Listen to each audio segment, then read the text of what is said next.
Queridos, Daniel capítulo 10 introduz a visão final do livro de Daniel. A última visão do livro de Daniel começa no capítulo 10, somente a introdução.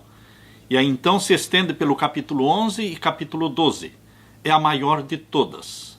Destacamos que, se a profecia de Daniel capítulo 2 nos levou ao ano 476, se a profecia do capítulo 7 de Daniel nos levou ao ano de 1798, e a profecia do capítulo 8 nos levou ao ano de 1844, espera-se, queridos irmãos, que nesta sequência, nesta progressão no tempo, a profecia do capítulo 10, 11 e 12 nos levarão além de 1844, para o tempo do fim, para o decreto dominical, para o tempo da grande angústia qual nunca houve, a sacudidura do povo de Deus e, queridos, o fechamento da porta da graça e, finalmente, a volta de nosso querido Jesus.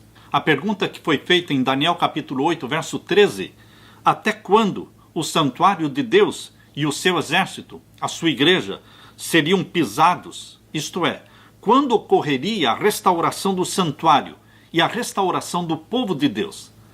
Na pergunta do capítulo 8, verso 13, nós vemos ali duas perguntas. E a resposta também é dupla. Em Daniel capítulo 8, verso 14, Deus responde a primeira parte. A pergunta de quando o santuário de Deus seria restaurado.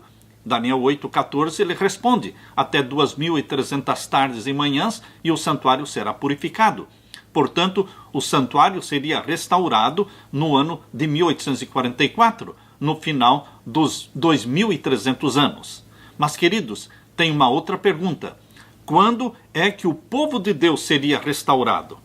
Esta segunda pergunta é respondida na última visão, que ocupa 3 capítulos de Daniel, capítulo 10, 11 e 12, mostrando quando o povo de Deus seria restaurado. Na palavra de Deus, afasta-se a cortina e contemplamos ao fundo, em cima e em toda a marcha e contramarcha dos interesses, do poderio e das paixões humanas, a força de um ser todo misericordioso a executar silenciosa e pacientemente os conselhos da sua própria vontade. Isto está no livro Educação, página 173. Podemos entender nesta última visão de Daniel a verdadeira filosofia da história. Embora existam muitas batalhas, existe uma só guerra. Sim, a grande guerra entre as forças do bem e as forças do mal. Na visão relatada no capítulo 10, 11 e 12, Deus ergueu o véu da história e mostrou para Daniel algumas realidades do mundo invisível, o conflito entre as forças do bem e as forças do mal, a luta pelo domínio da mente. Nesse caso específico de Daniel capítulo 10, a luta era pelo domínio da mente do rei Ciro. A mente do rei Ciro estava sendo perturbada e agitada por Satanás contra a restauração do santuário de Deus em Jerusalém e contra a restauração do povo de Deus. Deus não impôs arbitrariamente a sua vontade sobre o rei da Pérsia. Não. Deus argumentou, persuadiu e esperou. Isso levou tempo.